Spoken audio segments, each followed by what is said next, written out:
여러분 안녕하십니까? 골재를 채취하는 채석장은 산을 깎아서 작업을 하기 때문에 산사태나 낙석 위험이 높습니다. 또 환경이 오염될 수 있어서 작업이 끝나고 나면 신속하게 산림 복구가 이루어져야 하는데요. 충남에만 무려 100여 개의 채석장이 있는데 버려진 채 방치된 채석장들로 위험천만한 곳이 한두 군데가 아닙니다. 조형준 기자가 현장을 다녀왔습니다.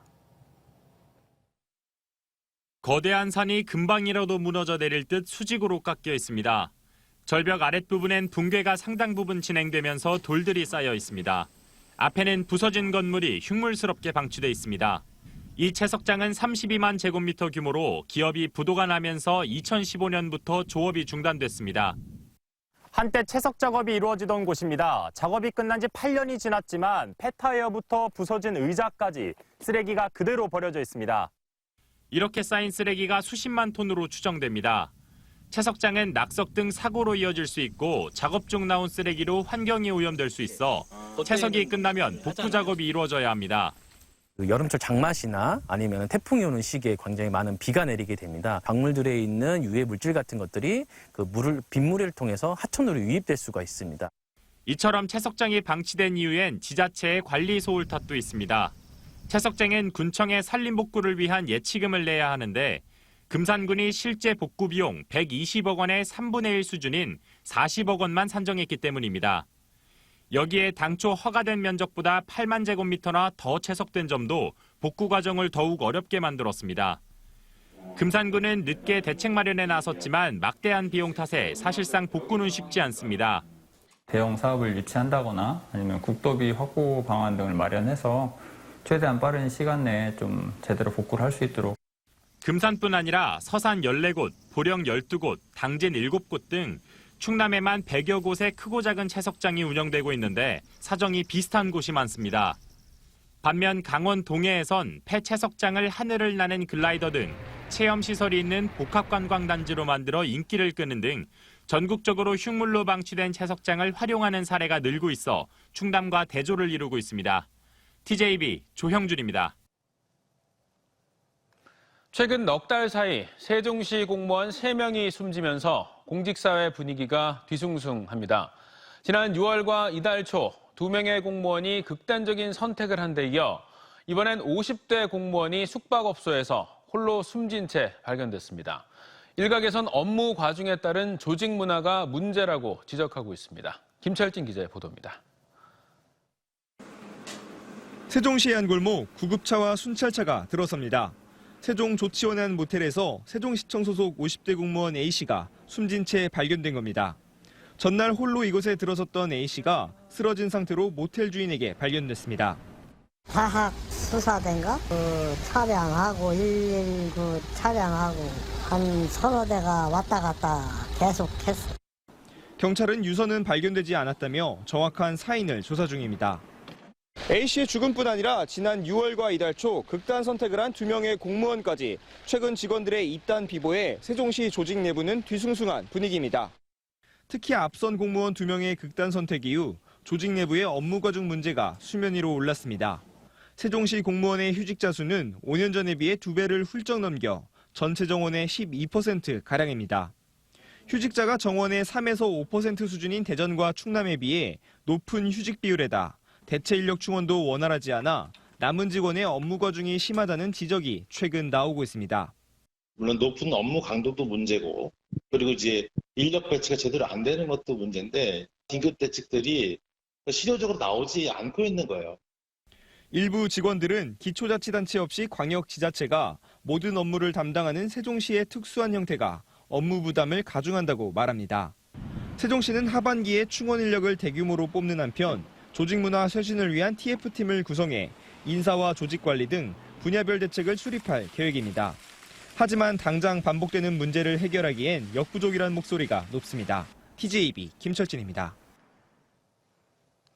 대법원이 공관병을 상대로 갑질을 한 혐의로 기소된 박찬주 전 육군대장의 아내 63살 전모 씨에게 벌금 400만 원의 원심을 확정했습니다.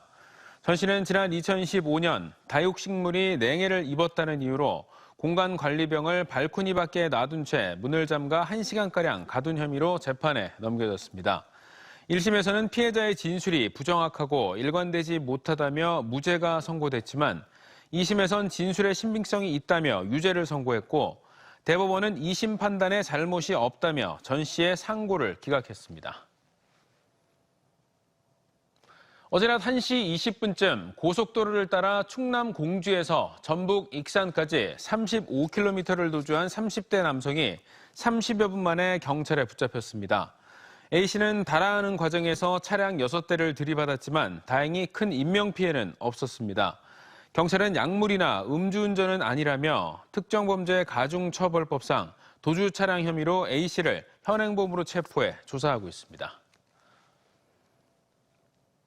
충남 시군 의회 가운데 가장 많은 의정비를 받는 천안시 의회가 개원한 지 얼마 되지 않아서 가장 먼저 한 일, 민생 챙기기가 아니라 자기 주머니 챙기기였습니다.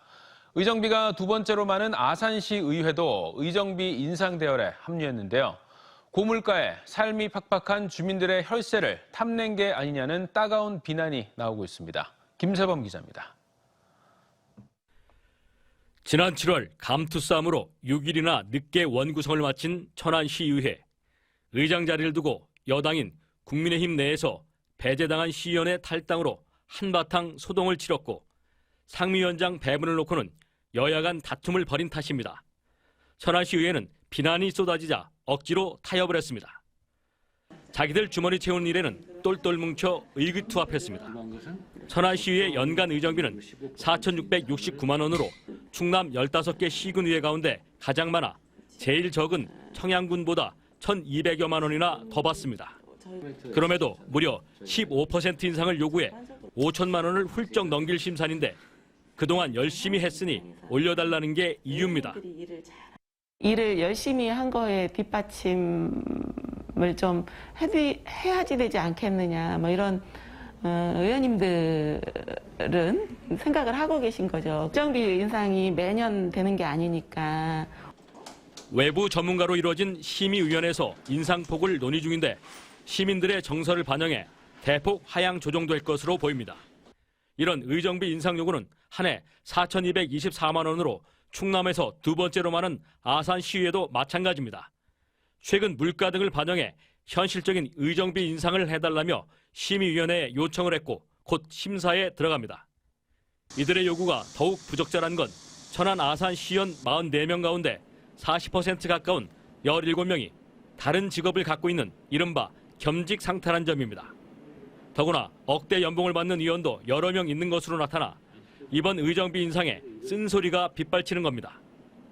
의원들이 어떤 세비 인상을 요구하기 전에 먼저 본인들의 그 역할이나 능력에 대해서 성실하고 시민에 봉사하는 그런 부분들을 우선적으로 해결한 다음에 요구해야 되지 않을까요? 치솟는 물가에 주민들 삶은 고단한데 개원 석 달 가까이 감투 싸움과 봉구 불리기가 주 업무가 돼버린 의원들. 지방의회 무용론이 나오는 이유이기도 합니다. TJB 김세범입니다. 대전 대덕구민 10명 가운데 6명이 주민참여 예산제 확대와 존폐 위기에 놓인 지역화폐 유지를 원하는 것으로 나타났습니다. 민주당 박영순 의원이 메타서치에 의뢰해 지난 8일부터 사흘간 대덕구 18세 이상 남녀 583명을 대상으로 실시한 여론조사에 따르면 응답자의 61.4%가 주민참여 예산제와 지역화폐 운통대전, 대덕 1호음 예산을 확대 또는 유지해야 한다고 응답했습니다. 반면 삭감해야 한다는 응답은 20.2%에 그쳤으며 유선 ARS를 통한 표본 오차는 95%, 신뢰 수준은 플러스 마이너스 4.1%포인트입니다.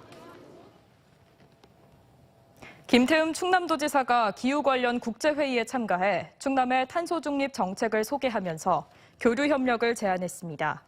김 지사는 미국 뉴욕에서 열리고 있는 언더2 연합 총회에 아시아 태평양 공동의장 자격으로 참가해 아태 지역 47개 회원단체 모두가 2050년까지 탄소 중립을 달성하는 것이 목표라고 발표했습니다.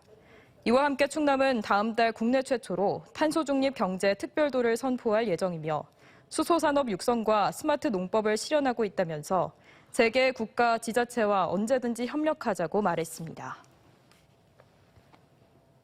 수도권 집중화와 저출산 등의 영향으로 충남 대부분의 시군이 인구 소멸 위기에 처해 있습니다. 이런 가운데 호주나 캐나다처럼 외국 이민자들을 대도시가 아닌 지방에서 받아들여 인구 소멸을 해소하자는 주장이 나오고 있습니다. 논란도 많겠지만 어떤 형태로든 새로운 화두가 될 전망입니다. 서울방송센터 이선학 기자입니다.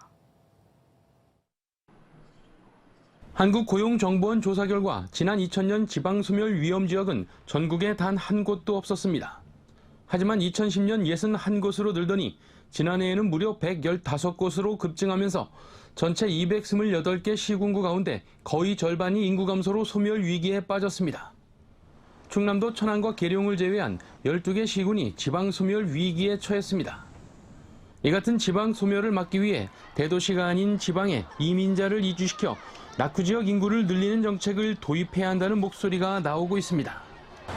일찌감치 이민 정책을 추진해온 호주나 캐나다의 경우 지방정부가 지역 특성에 따라 이민자 선발 기준과 인원, 자격 요건을 제시하고 이민자들은 해당 지역으로 이주해야 합니다. 우리나라의 경우 인구 소멸로 일손이 부족한 농촌이나 공단 등에 배치되는 외국인 노동자들이 단기 근로가 아닌 지역에 정착될 수 있도록 검토해야 한다는 겁니다. 근로자들이 와가지고 4, 5년 되면 가잖아 돌아가잖아요. 그런 것들을 이제 영주권하고 연계를 시키는데 뭐 다 온다고 해서 들어오는 건 아니지만 어쨌건 지역에는 그 인력들이 많이 필요하기 때문에 이제 그 인력들을 실제로 주민으로 흡수하는 거죠. 이를 위해 지방 정부와 연계한 계절 근로자 제도 정비와 각 지역의 산업 특성을 고려한 지역 특화형 장기 체류 비자 제도 도입 등이 필요합니다. 또 지방대 외국인 유학생들의 취업 지원을 통해 지역 인재로 활용하거나 나아가 전문 기술을 가진 우수 인재들의 이민을 활성화시키는 방안도 있습니다. 무엇보다 외국인과 다문화 가정에 대한 다소 부정적인 인식을 개선해 이들이 지역사회에 뿌리내릴 수 있는 여건 마련도 필요합니다.